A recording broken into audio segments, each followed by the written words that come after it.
Hi, my name is Tina. I'm with CSR Realty over here in San Jose, and I specialize in residential realty, which not commercial, so I help people buy and sell homes. I'm originally from Zimbabwe. I came over here after high school, and I've been either in Northern or Southern California ever since. And I've been in San Jose right now for over 20 years. I came over actually as I was chasing a green card, and I just did whatever it took, which was a computer science degree.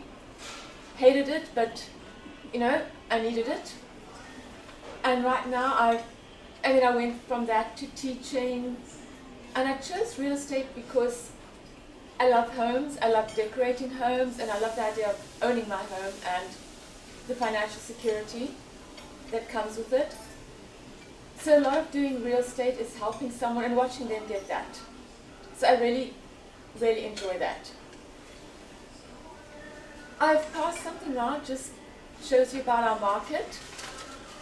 And basically we're in a whole completely different market to what we had just 1 or 2 years ago, which was open house Saturday, Sunday, offers due Tuesday morning or Wednesday morning.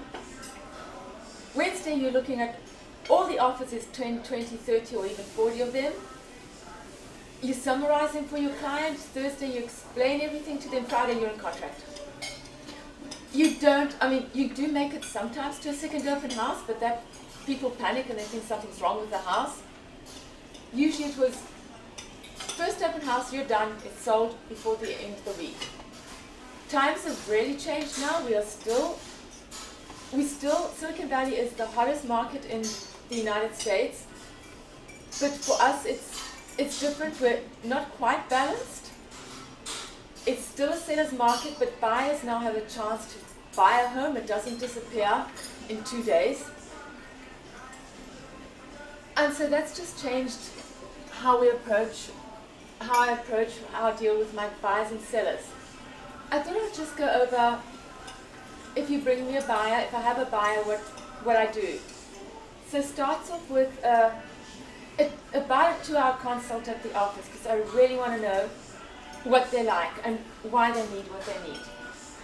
If I know they want a home with a big backyard because they have dogs and big backyards are really hard to find, then I can put them in. Then if I find a home with a small yard but close to a dog park, it's okay, it works. So sometimes it's just really knowing what they want to be able to find something for them. So if I have a buyer, we have this 2-hour consult. Most of that is just asking them questions about themselves. Part of that is explaining the process, showing them at least the purchase agreement that they have to fill out. Used to be, this is going back like 40 years, if you bought a home, it was one piece of paper, it was the actual agreement. That's it. So it was so-and-so sells the house to this person for this amount, and this is the address, and it actually was that simple. I met someone who's been doing this for 50 years, and she's like, it was 1 page. We have, I don't know how many pages, but it's almost an inch thick of pages of paperwork that people have to fill out. Because pretty much every time someone got sued for something, they created a new form to advise and warn people, and now it's a lot of paperwork. So I go over that because it can be really intimidating. Okay, so now I know what they want. I set them up on an email search that gives daily alerts. And part of the value I bring is I know the neighborhood, so when I tell them the home is good for them, I've already done the map. So if it's San Jose, in central San Jose, it's homes, but not the homes on east of Santa Clara Avenue. I really know which part of which neighborhood is good. So they meet with me, that's all done. Then they meet with a loan agent who tells them, checks that they have a job and what they own, and can tell them what their purchasing power is. After that, we're set to go. After that, we start viewing homes, and sometimes I view with them, but most times my clients, I trust them to go to open houses alone and not switch realtors. And so I've just been really lucky because my clients are so loyal. When we get into contract, then they're responsible for checking out that the home is good and that it's not falling apart, and I go over the inspections with them. And then they get their home. But it's a lot of explaining in the beginning, and then it's just viewing homes. And actually can be really fun. With sellers it's different because when they meet with me and we have the same 2-hour consult, that's more about the process. That's about explaining to them that we are not in that seller's market where they can pick any price they want, and it really was like you just put a number down, it doesn't make a difference for the list price. The market will take care of it, and sometimes the homes went for 200, 300, 400,000 over asking. So we weren't worried about what number we put down. The home was going to sell. In today's market, it's really hard to convince sellers that they can't just put any number, because now if we don't put it at the correct value, what happens is prices are beginning to drop. So if you don't put it at the correct value, the seller chases the market down, which means that the home doesn't get sold. In the meantime, 2-3 weeks later, it's worth less, so we have to drop it, but they still have it higher than market value, and it doesn't get sold. And then 2 weeks after that, we do that again and again and again. So with that, you usually just explain that if they don't put it at a certain price, this hasn't happened to me, but if that carried on happening, I would just leave. I'd go, it has to be at this price or I'm not doing anyone any good, because we're never going to sell it if we're above market value. So there really is a sea of inventory. With sellers, when I meet with them, I ask them when they want to leave. That's really the only thing I really need to know from them, because then we work backwards. I literally take out a calendar and I go, okay, if they say they want to leave at the end of November, we have to have everything prepared. So it's like, okay, if you leave at the end of November, in today's market, homes are in contract for a month, so we need all of November, consider all of November as the time we're in contract. That means we need to have found someone by the beginning of November. So that's at least a month's worth of open houses. So we have to start open houses beginning of October.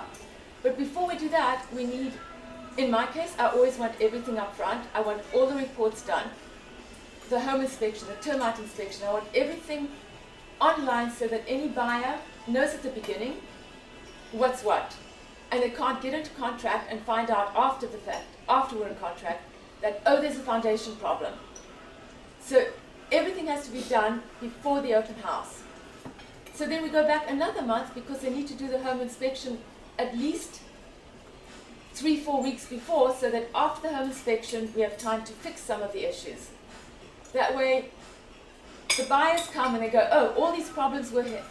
The home inspection is just a report that literally it's brutal. It lists every single little thing that can be wrong in a home. So when you get it, it's like, oh my God, the house is falling apart. So it really looks awful. So I give my sellers the opportunity to fix a lot of those little things. That way when we have buyers, they look at the home inspection report and then they go, oh wow, 90% or sometimes 100% of this is taken care of. So it's a clean, it needs to be clean. I need my buyers to come in and know what's going on and not back out because of something they found out after the fact. And so I need everything done up front. And after that, the sellers just wait for an offer to come. We look, in this market, if you get one offer, you really consider it and you may go with it. There are usually 1 or 2 or maybe 3 offers, but it's not like the 20, 30 offers where I'd have to make a table and explain. I have to present all of them, and I'd have to explain all 30, 40 offers. Now, sometimes the first offer you get, you take. I don't know the statistic, but it's a really high number, like 90% of the times the first offer is the best offer. So that's what I bring, and please, if you know someone who is moving, wants to sell, or looking for a home, give them my name. Do you have any questions? Yeah. What are the 5 key things you look for in picking a realtor? It's how well they've done before. It's their support team, because even if you have a rookie realtor, if they have excellent, it's really about project management. So it's who you know. The other day I got asked about 1031 exchanges. I know basically what that is, but what I really have is someone excellent. I have someone who can take over and do that. The same with a loan agent. I have someone who can take over and do that. So I would really look at the team. Well, you don't really see the team, but I'd look at the company where they work. I'd look at how have they done before? Do they have a track record of they've helped one person and then they sold the brother's house, the sister's house, the mom and dad's house. They sold the best friend's house. If I hear that, then I'm like, okay, obviously something's good. And when realtors, I get most of my leads from open house. So I have to say that a lot of it is just feeling comfortable with the realtor, because that's why they would go with me if they just met me at open house. Something where they feel that they can trust you and that they can talk to you. So it would be the team. It would be good to have experience, but if you don't and you're a rookie and you have an excellent team, that works also. It would be someone who knows the area, so that you know where to show them, or where a neighborhood starts getting bad. It would just be someone who that's easy to talk to. And very important to keep your word, do what you say, and do it in a timely manner, because a lot of real estate is so time sensitive, and that's why I do the calendar. And we map out, this happens now, this happens then, and we stick to that. So yeah, I would go with that, yeah. Yes, Dan? What do you think the reason for the market changing so dramatically from, say, last year? It had to change. I don't know why it didn't change sooner. It wasn't so much, I don't think there was some political or anything like that. Every 10 years the market cycles. So people have been in this for like 30, 40 years. They're like, oh, they're just used to it. So it just literally hit that 10-year mark. And it just happened that it was due for that. Now the other time when the market changed, when we had that crisis with the subprime loans, we created that. We just like fed into that. But this time prices just got really high. We couldn't sustain it. We had a house in my neighborhood. You never was a sign up. Yes. And all of a sudden one day, they got out the person and said, well, we had somebody, we could have an open house, we could read it, and they sold their house for $300,000 more than they were asking. Yeah, in one day. Yeah, that happened all the time. About a year or 2 years ago, when I had a listing, I would actually put no preempt offers as part of the instructions, because my sellers wanted, if it's a preempt offer and it's outrageous, even in an outrageous market, we said yes. But usually it was no preempt offers because my sellers wanted to put it to open house for exactly that reason. And that would be cash. Yes, yeah. Oh, there's lots of cash around. I will tell. The worst I heard was my colleague had a listing. She had 61 offers, 55 for all cash. I'm like, and it was instant. It wasn't like, it didn't take like a month to find them. So, yeah, it was brutal for buyers. Right now we have, it's a balanced market. It's more normal.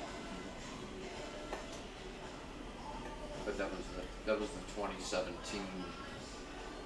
Normally, the market cycle is easiest way to put it, the first 6 months is up and then it floats back down a little bit. So if it goes up 12%, it floats back down, and we do 9-10% over the year. 2017, August did a second bump where we had 25-28% appreciation in 1 year.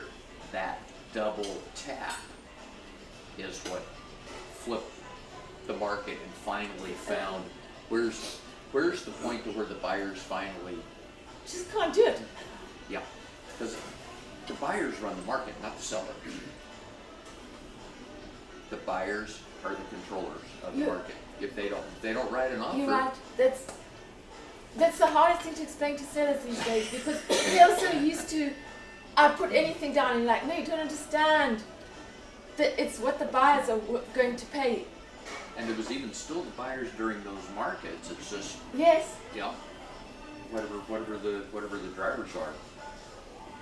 You're right, it always is the buyers. It's only worth what they decide it's worth. So I actually did a trend line. We're still actually on the trend, but Yeah. you what, because I do long range work, and it's still 2017 goes above the mean line. 2018 started dipping back down, and 2019 we're right straight back on the mean line. Yeah.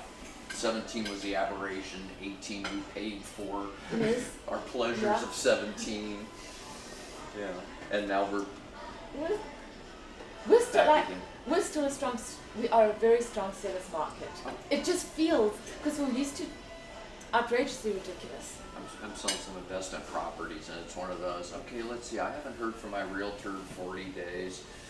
Oh, I really need to be a little bit more patient and not be a pest.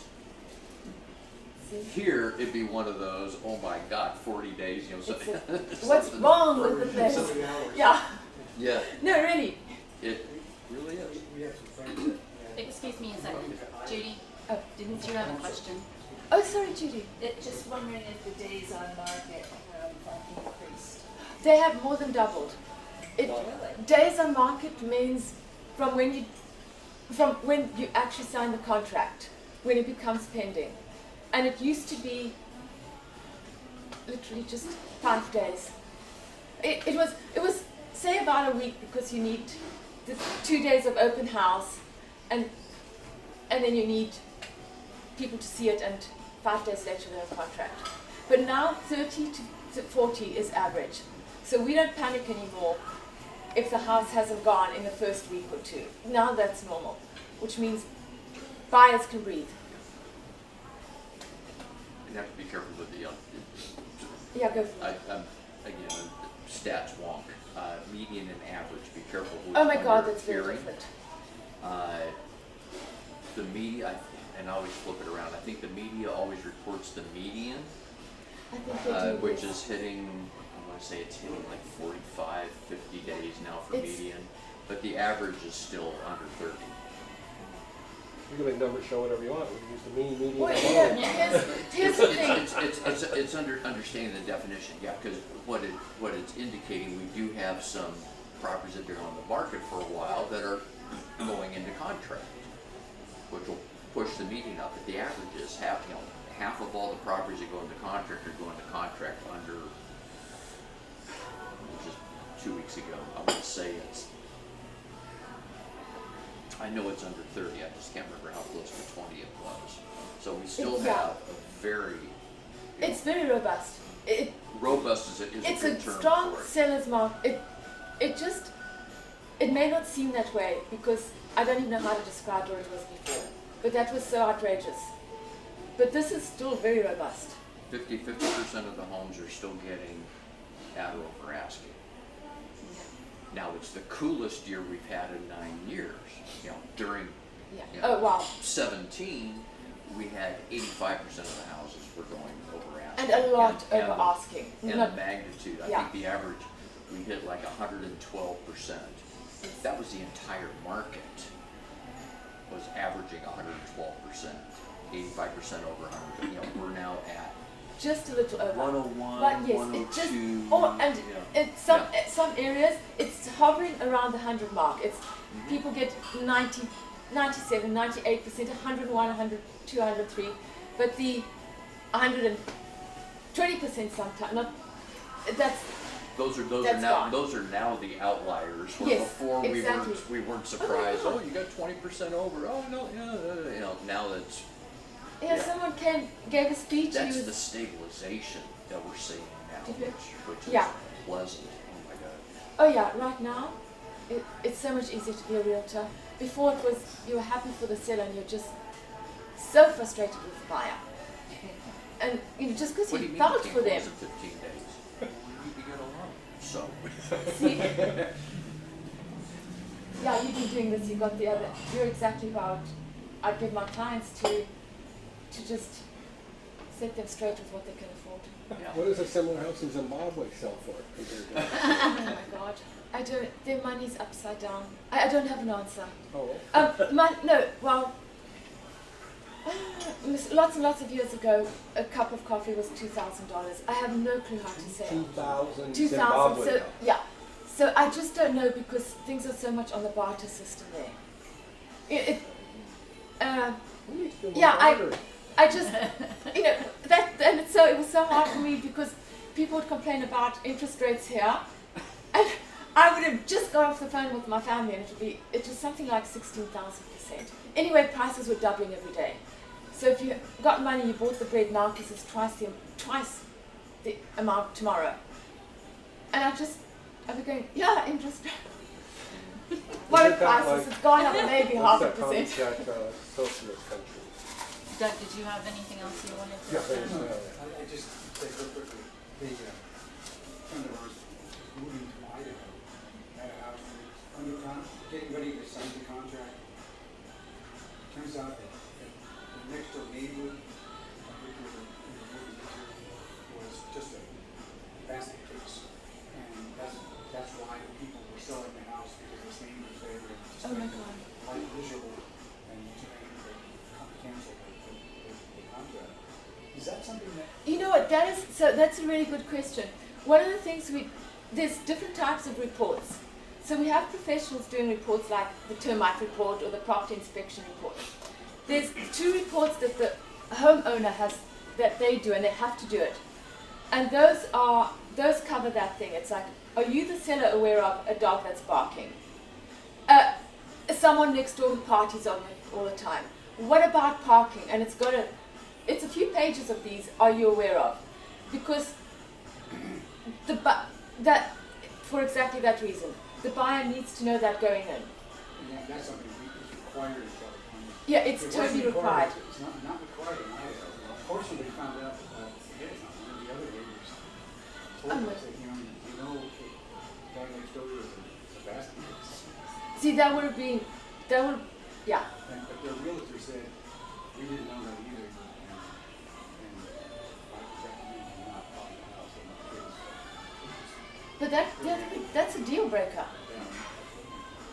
Yeah. Yeah, no, I'm very strict with my clients. I'm always like, with my sellers, it's over-disclose. For God's sake, over-disclose, because when people see it for the first time, what the situation is, it's a blank slate. They don't care that's the right time to say what's wrong. And then it's okay. If they find out after the fact that you didn't say something, it's just like such a huge issue. It could be a deal breaker. Yeah. No, my clients totally So do they find over-disclose. out about the buyer? Maybe he has a barking dog. That's a good point, but that's not covered at all. It's just what the seller is selling. Once the buyer comes in, you can't go around and ask the neighbors to tell the buyer, to grade the buyer. Yeah, that's right. Yeah, but it definitely. Okay, well, thank you very much. Thank you.